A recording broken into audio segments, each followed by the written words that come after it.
తెలంగాణ కాంగ్రెస్ లో వర్గపోరు తారాస్థాయికి చేరుకుంది. రెండుగా చీలిపోతున్నారు కార్యకర్తలు. ముఖ్యంగా ఫిరాయింపుదారుల నియోజకవర్గాల్లో హస్తానికి టెన్షన్ పట్టుకుంది. బీఆర్ఎస్ నుంచి కాంగ్రెస్ లో 10 మంది ఎమ్మెల్యేలు చేరిపోయారు. ఆయా నియోజకవర్గాల్లో సమన్వయం కొరవడుతోంది. ఖైరతాబాద్ లో దానం నాగేందర్, రాజేంద్ర నగర్ లో ప్రకాష్ గౌడ్, పటాన్చెరులో గూడెం మహీపాల్ రెడ్డి, చేవెళ్లలో కాళీ యాదయ్య, శేరిలింగంపల్లిలో అరికిపూడి గాంధీ అనుచరులదే హవా నడుస్తోంది. అలాగే గద్వాలలో బండ్ల కృష్ణమోహన్ రెడ్డి, బాన్సువాడలో పోచారం శ్రీనివాస్ రెడ్డి, భద్రాచలంలో తెల్లం వెంకట్రావు, స్టేషన్ ఘన్పూర్లో కడియం శ్రీహరి గ్రూపుల పెత్తనమే చెల్లుతోంది. దీంతో ఒరిజినల్ కాంగ్రెస్ కార్యకర్తలు ఆందోళన వ్యక్తం చేస్తున్నారు. బీఆర్ఎస్ నుంచి వచ్చిన వాళ్లకే ప్రాధాన్యత ఇస్తున్నారంటూ ఫైర్ అవుతున్నారు.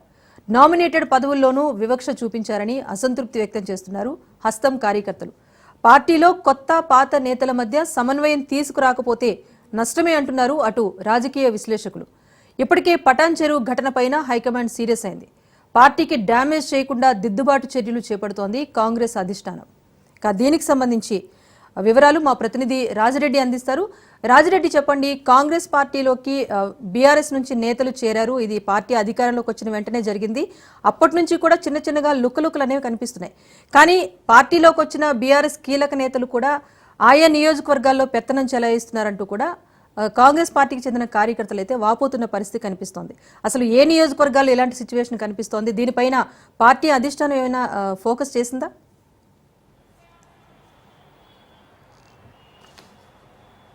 కాంగ్రెస్ రెండు వర్గాలుగా విడిపోయిందని చెప్పుకోవచ్చు. ముఖ్యంగా 10 నియోజకవర్గాల్లో అయితే స్పష్టంగా కాంగ్రెస్ పార్టీ నిట్ట నిలువున చీలిపోయింది. 10 నియోజకవర్గాల్లో ఎందుకు చీలిపోయింది అంటే బీఆర్ఎస్లో గెలిచినటువంటి ఎమ్మెల్యేలంతా కూడా కాంగ్రెస్ తీర్థ తీర్చుకున్నారు 10 నియోజకవర్గంలో. ఈ 10 నియోజకవర్గాల్లో పెద్ద ఎత్తున వర్గపోరు రాజుకుంది. రెండు వర్గాలుగా పార్టీ చీలిపోయింది. ఒరిజినల్ కాంగ్రెస్ కార్యకర్తలకు, ఒరిజినల్ కాంగ్రెస్ నాయకులకు ఈ యొక్క 10 నియోజకవర్గాల్లో ఎలాంటి ప్రాధాన్యత లేదు, ప్రాధాన్యత కరువైంది అనేది కూడా కాంగ్రెస్ నేతలు వాపోతున్నారు. మొదటి నుంచి పార్టీ జెండా పట్టుకొని, పార్టీ కండవ కప్పుకొని 10 సంవత్సరాలు భీకరంగా బీఆర్ఎస్ ప్రభుత్వం అధికారంలో ఉన్నప్పుడు 10 సంవత్సరాలు పోరాడాము. అయితే గత ఎన్నికల్లో పోటీ చేశాము, కాంగ్రెస్ నుంచి ఓడిపోయాము. అయినా ఇక్కడ బీఆర్ఎస్ సంబంధించిన వాటిలో గెలిచి మళ్ళీ కాంగ్రెస్లోకి వచ్చి వాళ్ళే పెత్తనం చెలాయిస్తున్నారు. కాంగ్రెస్ పార్టీ అంతా తమ పార్టీ అన్నట్టు భావిస్తున్నారు. గతంలో బీఆర్ఎస్ సంబంధించినటువంటి ద్వితీయశ్రేణి కేడరు నాయకులంతా కూడా కాంగ్రెస్ తమ సొంత పార్టీలాగా ఫీల్ అవుతున్నారు. అయితే ఒరిజినల్ కాంగ్రెస్ కార్యకర్తలను, నాయకులను, ద్వితీయశ్రేణి నాయకులను పొట్టు ఎక్కడికక్కడ తొక్కి పారేస్తున్నారు అనేది గాంధీ భవన్ వర్గాల్లో ఆ 10 నియోజకవర్గాలకు సంబంధించినటువంటి నేతలు పెద్ద ఎత్తున మొరపెట్టుకుంటున్నారు. ఎందుకంటే కాంగ్రెస్ కోసము అహర్నిశలు శ్రమించాము, కాంగ్రెస్ కోసం కష్టపడ్డాము, కాంగ్రెస్ అధికారంలోకి రావాలని రేయింబవళ్ళు కాంగ్రెస్ పార్టీ కోసము పనిచేశాము. కానీ తీరా కాంగ్రెస్ అధికారంలోకి వచ్చినా కానీ తమకు అధికారంలోకి వచ్చినటువంటి ఫీలింగే లేదు. ఎక్కడ చూసినా గ్రూప్ తగాదాలు, వర్గ విభేదాలు, వర్గ పోరుతో తారాస్థాయికి ఈ 10 నియోజకవర్గంలో కాంగ్రెస్ సంబంధించినటువంటి సెకండ్ కేడరు అదేవిధంగా లీడర్లు ఇబ్బంది పడుతున్నారు. ప్రతి నియోజకవర్గంలో కూడా ఇదే సమస్య ఉంది. జగిత్యాల నుంచి మొదలైనటువంటి సమస్య ఇప్పుడు పటాన్చెరు దాకా తాకింది. జగిత్యాల్లో సీనియర్ నాయకుడుగా, కాంగ్రెస్ సీనియర్ నాయకుడుగా ఎమ్మెల్సీ జీవన్ రెడ్డి ఉన్నారు. కానీ అక్కడి నుంచి బీఆర్ఎస్ గెలిచినటువంటి సంజయ్ జగిత్యాల్లో కాంగ్రెస్లోకి వచ్చాడు. ఆ తర్వాత వాళ్ళిద్దరి మధ్య పెద్ద వైరుధ్యం నెలకొంది, వర్గ విభేదాలు నెలకొన్నాయి. ఎవరి వర్గం వాళ్ళే అయిపోయింది. ఒరిజినల్ కాంగ్రెస్ నాయకుడైనటువంటి జీవన్ రెడ్డికి ఫ్లెక్సీల్లో ఫోటోలు లేకుండా చేశారు. అదేవిధంగా బీఆర్ఎస్ నుంచి వెళ్ళి కాంగ్రెస్లోకి వచ్చినటువంటి సంజయ్కి ఏమో బ్రహ్మరథం పట్టారు. అదేవిధంగా అన్ని నియోజకవర్గాల్లో అదే పరిస్థితి నెలకొంది. ఖైరతాబాద్ నుంచి దానం నాగేందర్ కాంగ్రెస్లోకి వచ్చారు. ఆ తర్వాత కాంగ్రెస్ ఎంపీగా పోటీ చేశారు. ఆ తర్వాత అక్కడ దానం నాగేందర్ అక్కడ కమాండింగ్ చేస్తూ మొదటి నుంచి కాంగ్రెస్ పార్టీలో మొన్న ఎన్నికల్లో పోటీ చేసినటువంటి పీజేఆర్ కుమార్తె విజయారెడ్డికి కూడా అదే పరిస్థితి ఏర్పడింది. అసంతృప్తిగా ఉంటున్నారు. అదేవిధంగా స్టేషన్ గణపూర్ నియోజకవర్గానికి సంబంధించి కడియం శ్రీహరి కూడా బీఆర్ఎస్ నుంచి గెలిచారు, తర్వాత కాంగ్రెస్లోకి చేరారు. అక్కడ ఇందిరా కూడా అసంతృప్తిగానే ఉంది. ఇలా పలు నియోజకవర్గాల్లో ఈ రకమైనటువంటి వర్గపోరు ఉంది.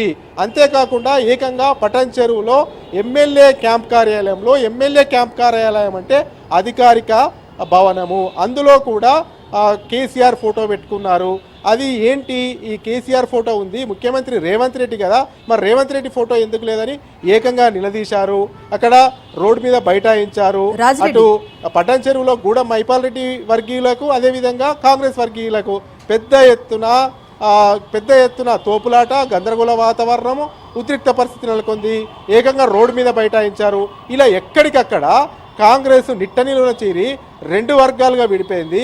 అయితే మొదటి నుంచి కాంగ్రెస్ పార్టీలో ఉన్నటువంటి కాంగ్రెస్ సంబంధించినటువంటి సెకండ్ కేడర్ నాయకులు కానీ, గత ఎన్నికల్లో పోటీ చేసినటువంటి నేతలు కానీ ఆవేదన వ్యక్తం చేస్తున్నారు.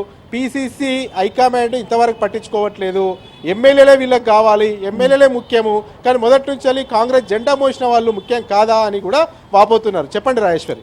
రాజరెడ్డి, అంటే కడియం శ్రీహరి విషయంలో కానీ, దానం నాగేందర్, మహిపాల్ రెడ్డి వీళ్ళ విషయంలో పార్టీలోకి తీసుకున్నప్పుడే కాంగ్రెస్ సంబంధించి కొంతమంది సీనియర్ నేతలైతే పూర్తి స్థాయిలో వ్యతిరేకత వ్యక్తం చేశారు. అప్పటికే కాంగ్రెస్ పార్టీలో సీనియర్ నేతల మధ్య సయోధ్య లేని నేపథ్యంలో పక్క పార్టీల నుంచి తీసుకొస్తే ఇబ్బందులు వస్తాయని చెప్పి ఆ రోజే ఊహించారు. సో ఈ రోజు అదే పరిస్థితి మనం చూస్తున్నాం. సో పార్టీలో సొంత పార్టీకి సంబంధించిన సీనియర్ నేతల మధ్య సయోధ్య లేకపోవడం, ఇటు పక్క పార్టీల నుంచి వచ్చిన వారు పెత్తనం చెలాయించడం, ఇదంతా కూడా అధిష్టానానికి తలనొప్పిగా మారుతుంది అంటలో సందేహం లేదు. సో వీటి విషయంలో చర్యలు తీసుకునేందుకు అసలు అధిష్టానం ఎలా ముందుకు వెళ్తోంది, కార్యకర్తల్లో ఆందోళన తగ్గించేందుకు ఏమైనా చర్యలు చేపడుతోందా? ఇప్పటికే పట్టణ్ చెరువుకు సంబంధించినటువంటి సంఘటన పైన పీసీసీ సీరియస్ అయింది. పీసీసీకి సంబంధించి అక్కడ కమిటీ వేశారు. ప్రభుత్వ విప్ ఆది శ్రీనివాస్కు సంబంధించి అక్కడ వెళ్ళడానికి ఒక కమిటీ వేశారు. ఆ కమిటీ అక్కడికి వెళ్ళిన తర్వాత అసలు క్షేత్రస్థాయిలో ఏం జరిగింది, ఎవరిది తప్పు ఒప్పు అనేది పూర్తిగా పీసీసీకి నివేదిక ఇస్తారు. ఆ తర్వాత ఖచ్చితంగా ఆ నివేదికను హైకమాండ్కి పంపిస్తారు. హైకమాండ్కి పంపించిన తర్వాత హైకమాండ్ నుంచి వచ్చిన డైరెక్షన్స్ ప్రకారము ఖచ్చితంగా చర్యలు తీసుకుంటామనేది కూడా పీసీసీ చీఫ్ మహేష్ కుమార్ గౌడ్ వ్యక్తం చేస్తున్నారు. అయితే కాంగ్రెస్ కార్యకర్తలు, ఒరిజినల్ కాంగ్రెస్ కార్యకర్తలు, మొదటి నుంచి పార్టీలో ఉన్నటువంటి కార్యకర్తలు ఆవేదన వ్యక్తం చేస్తున్నారు. అధికారంలో ఉంది కాంగ్రెస్ పార్టీ, అధికారానికి సంబంధించినటువంటి పదవిలో ఉంది, ముఖ్యమంత్రి బాధ్యతలో ఉంది రేవంత్ రెడ్డి ఫోటో లేదని మైపాల్ రెడ్డి కార్యాలయంలోకి నిలదీశాము. మొదటి నుంచి కాంగ్రెస్లో ఉన్నాం కాబట్టే వెళ్ళి నిలదీశాము.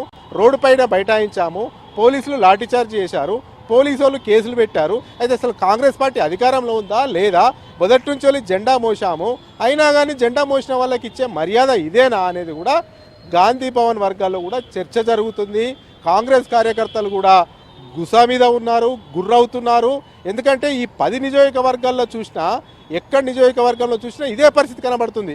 రెండు వర్గాలుగా విడిపోవడము, మొదటి నుంచి కాంగ్రెస్ పార్టీలో ఉన్నటువంటి వాళ్లకు ప్రాధాన్యత లేకపోవడము, మొన్నటి వరకు అధికారంలో బీఆర్ఎస్ పార్టీ ఉన్నప్పుడు బీఆర్ఎస్కు అండదండలుగా ఉన్నటువంటి వాళ్ళు, బీఆర్ఎస్లో పెత్తనం చెలాయించినటువంటి వాళ్ళు మళ్ళీ ఈ 10 నియోజకవర్గాల్లో మళ్ళీ కాంగ్రెస్ అధికారంలోకి వచ్చిన తర్వాత వాళ్ళే పెత్తనం చెలాయిస్తున్నారు. మరి మేము కాంగ్రెస్లో ఉంటే ఏం లాభము, ఉండకపోతే ఏం లాభము, కాంగ్రెస్ అధికారంలో ఉంటే ఏం లాభము, ఉండకపోతే ఏం లాభము అనేది కూడా ఆవేదన వ్యక్తం చేస్తున్నట్టు తెలుస్తుంది. మొత్తానికైతే ఈ అన్ని అంశాలు కూడా జాతీయ నాయకత్వానికి ఎప్పటికప్పటికి నివేదికలు వెళ్తున్నాయి, పీసీసీ దృష్టికి వస్తున్నాయి. అయితే ఇక్కడ ఉన్నటువంటి కొంతమంది సీనియర్ నేతలు కూడా బోటాబోటీ మెజార్టీ వచ్చినా కానీ కాంగ్రెస్కు 65 మంది సభ్యులు ఉన్నారు. కాంగ్రెస్ ప్రభుత్వానికి వచ్చినటువంటి నష్టమేం లేదు. బీఆర్ఎస్ నుంచి అనవసరంగా 10 మందిని తీసుకున్నారు. అదేవిధంగా పార్టీలో మన మేనిఫెస్టోలో ఏదైతే కాంగ్రెస్ పార్టీ పొందుపరిచిందో ఫిరాయింపులను ప్రోత్సహించద్దు అని మనమే చెప్పాము, కానీ ఫిరాయింపులను ప్రోత్సహించాము. ఇలాంటి పరిస్థితి ఎదురైంది. ఇలాంటి పరిస్థితి ఎదురైతే దీన్ని కంట్రోల్ చేయకపోతే ఇంకా రానున్న రోజుల్లో ఇంకా కాంగ్రెస్ పార్టీకి డ్యామేజ్ అయ్యే అవకాశం ఉంది. ఇక ఆలస్యం అమృతం విషం, ఎలాంటి ఆలస్యం చేయకుండా ఖచ్చితంగా చర్యలు తీసుకోవాలి. ఒరిజినల్ కాంగ్రెస్ కార్యకర్తలు కాపాడుకోవాలి. మొదటి నుంచి కాంగ్రెస్ పార్టీలో ఉన్న వాళ్ళకి ప్రియారిటీ ఇవ్వాలి.